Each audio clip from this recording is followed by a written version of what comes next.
By now you heard ICE, one of Trump's Gestapo, shot and killed a woman in Minneapolis, Minnesota. The woman, who was later identified as Renee Nicole Good, a 37-year-old mother. She was shot 3 times in the face by an overzealous, trigger-happy ICE agent.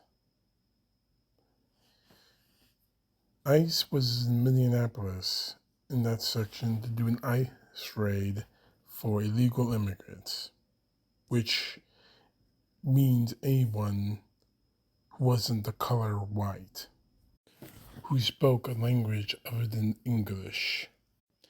I'm not surprised that this happened. I'm surprised it took this long for it to happen. And I am outraged. Please don't misunderstand my calm voice for indifference. I am outraged that this happened.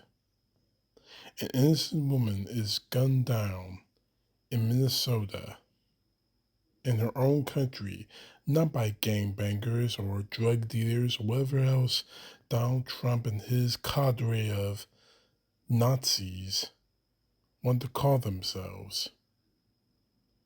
They were gunned down by federal, quote unquote, federal agents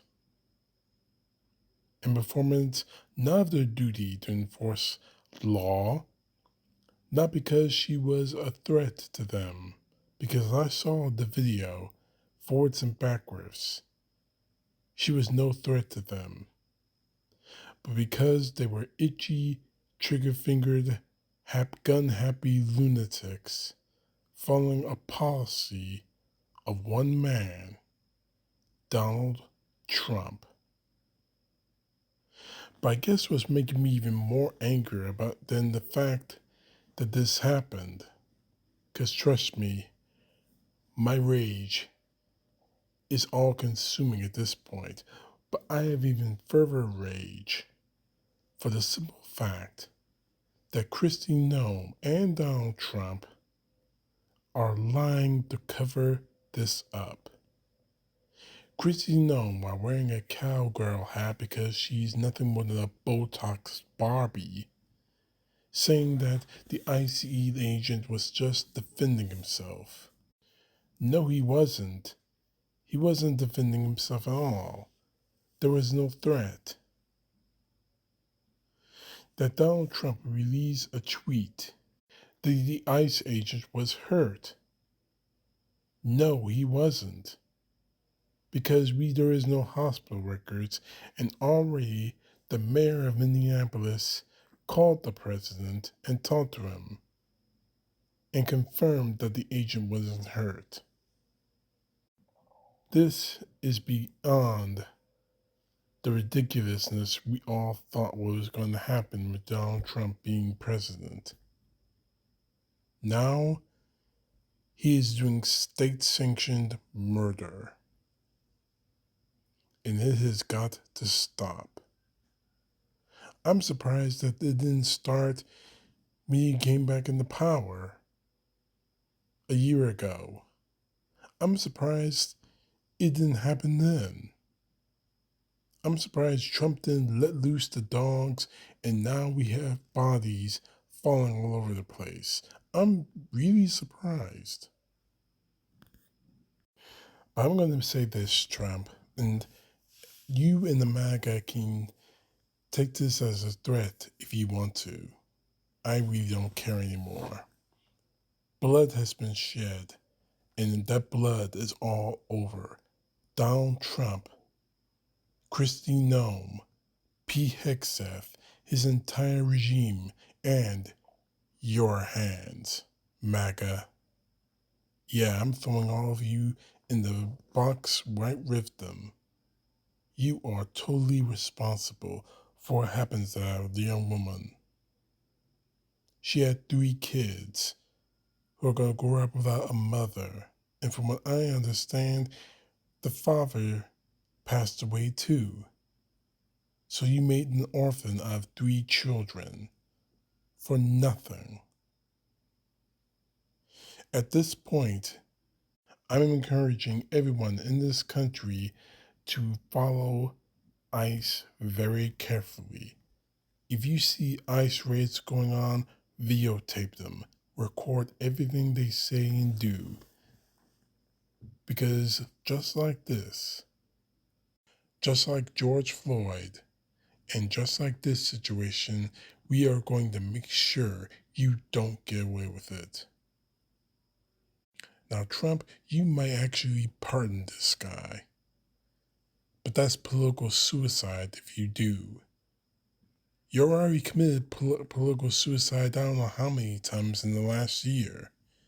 But this might be the final nail in the coffin. Right next to Epstein files, right next to invading Venezuela, right next to threatening to invade other countries. But I'm going to relate to you the words of Minnesota Governor Tim Walz. I have a very simple message. We do not need any further help from the federal government.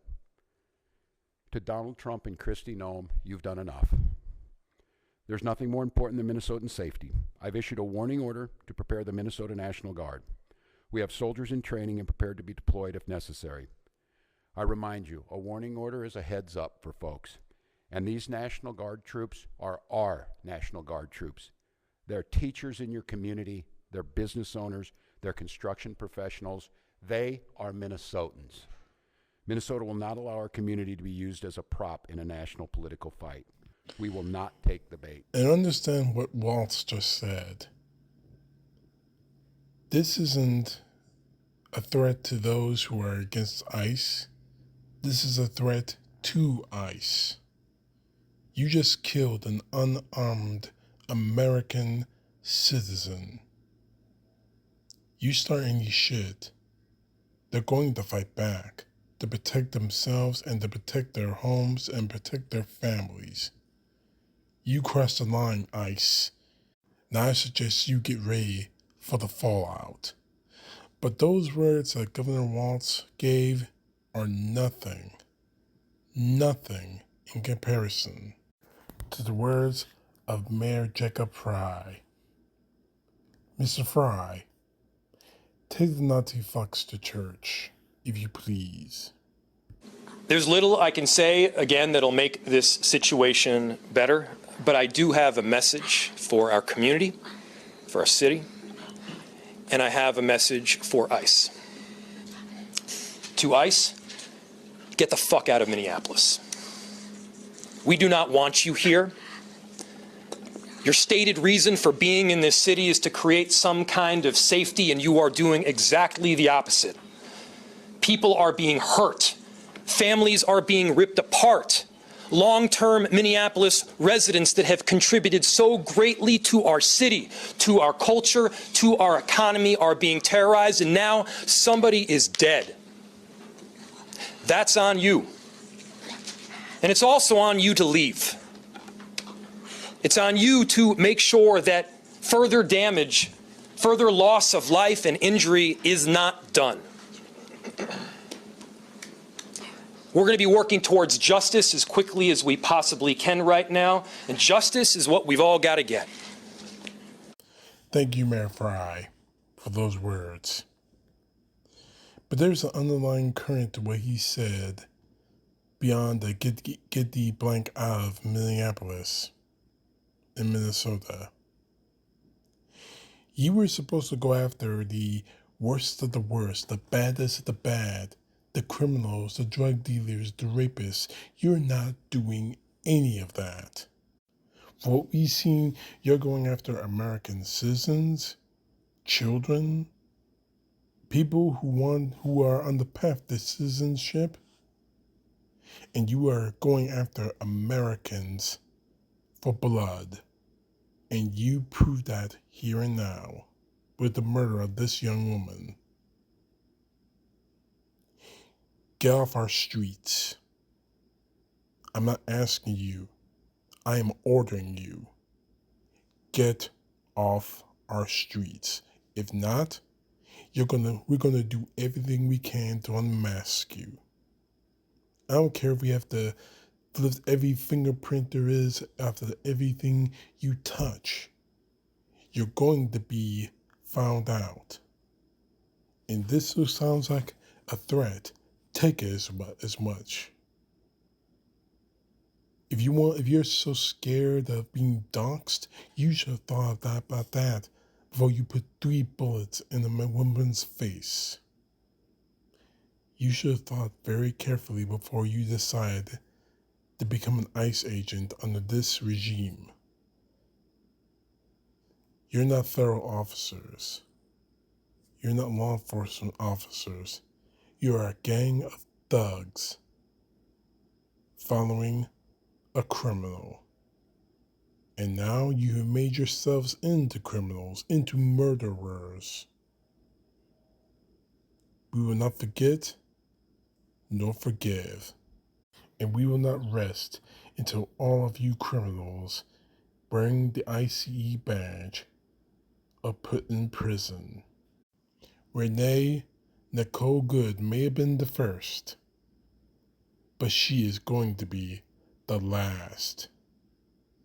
Bank on it. And as for you, Trump, you're going to prison. There's no 2 ways around it. Whether it's the Epstein files that do you in, or war crimes that you're committing will do you in, it's going to happen. It's going to happen. In no way is it going to happen. Either the U.S. government's going to do it, or another world government's going to do it. If we have to put you up on trial in front of the world court, or I have to personally drive to Washington to slap the handcuffs on you and drag you to a jail cell, it's going to happen. Start counting your final days as a free man, because those days are numbered. Bank on it. CTP, know the truth. God bless. Peace to the left, justice to the right.